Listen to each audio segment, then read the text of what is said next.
Au début de la parashat Balak, la Torah nous raconte que Balak et Bilam vont s'allier pour porter atteinte au peuple d'Israël. Leur premier projet est de maudire le clan d'Israël, le peuple d'Israël, et Dieu ne va pas le laisser maudire les Juifs. Ensuite, Bilam vient avec l'idée de porter atteinte au clan d'Israël en envoyant des prostituées pour détourner le peuple d'Israël. Malheureusement, sa deuxième idée aura des conséquences lourdes pour le clan d'Israël, pour le peuple d'Israël. Une des questions fondamentales qu'il y a dans toute cette paracha est de comprendre pourquoi Balak et Bilam voulaient tant porter atteinte au peuple d'Israël. Il n'y avait pas de projet de guerre, il n'y avait pas de concurrence. Pourquoi Balak, comme il est dit au début de la paracha, il a eu peur. Vayagor Moav. Balak et son peuple ont peur des Juifs. Pourquoi les Goïm, certains peuples, ont tant de haine, expriment tant de haine envers le peuple d'Israël? Pourquoi Balak et Bilam sont pris de panique face aux Juifs? Qu'est-ce qu'il y a dans le clan d'Israël qui dérange tellement les nations, certaines nations en tout cas, jusqu'à entamer des guerres qui ne se terminent plus?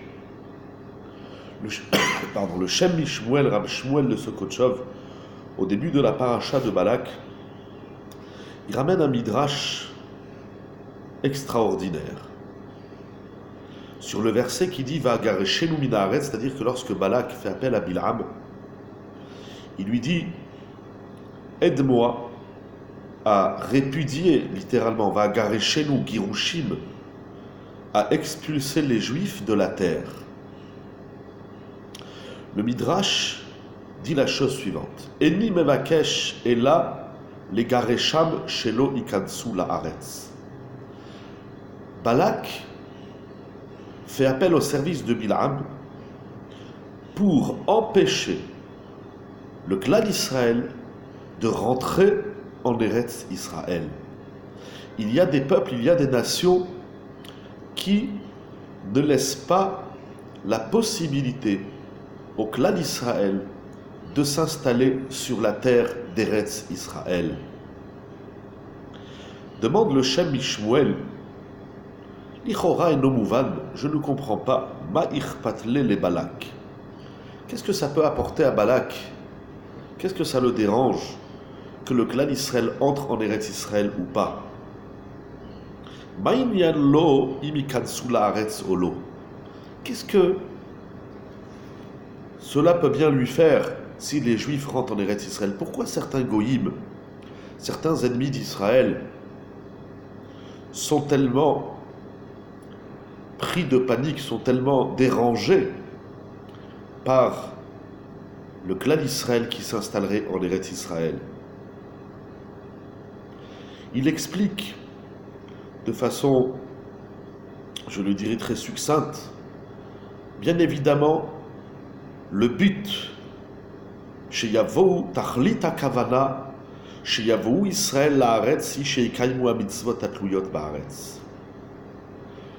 L'entrée du peuple d'Israël, du peuple juif en Eretz Israël, c'est pour que les Juifs s'y installent et pratiquent toutes les mitzvot qui dépendent de la terre, toutes les mitzvot de la Torah.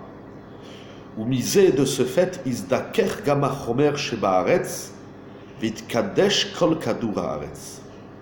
Ainsi, nous allons purifier la matière de la terre et tout le globe de la terre, Kadur Haaretz, sera sanctifié. C'est-à-dire que le clan d'Israël a une mission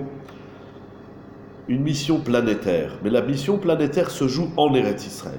Lorsqu'on est en Eretz Israël et qu'on fait la Torah et les mitzvot, on donne une autre dimension à tous les aspects matériels de la terre et une dimension planétaire va changer, la planète va évoluer. S'il en est ainsi, cela aura des conséquences également pour les peuples, pour les goïms. C'est-à-dire que lorsque le clan Israël est sur sa terre, il explique longuement, vous verrez dans le texte, il explique longuement le Shem Mishmuel que lorsque le clan Israël se trouve en Israël et il fait la Torah et les mitzvot, ceci engage les goïms, ceci engage les peuples. Les peuples ne peuvent plus rester pareils. Et il dit dans son discours que Balak et Bilham se disent, c'est mieux que les Juifs restent dans le désert, ils ont les Anané Kavod, ils ont les colonnes de respect, ils ont le puits, ils ont la manne, ils ont Moshe Rabbeinu, ils ont le Mishkan. Que les Juifs se concentrent dans un lieu et qu'il n'ait pas d'effet de conséquence pour toute la planète et pour toutes les nations. Lorsqu'on voit un Juif qui fait la Torah et les mitzvot, lorsqu'on voit un Juif qui évolue, tout son entourage change, évolue, se modifie. Cet entourage englobe également les goïms. Et c'est ça que les goïms, c'est ça que les peuples, c'est ça que les ennemis d'Israël ne veulent pas.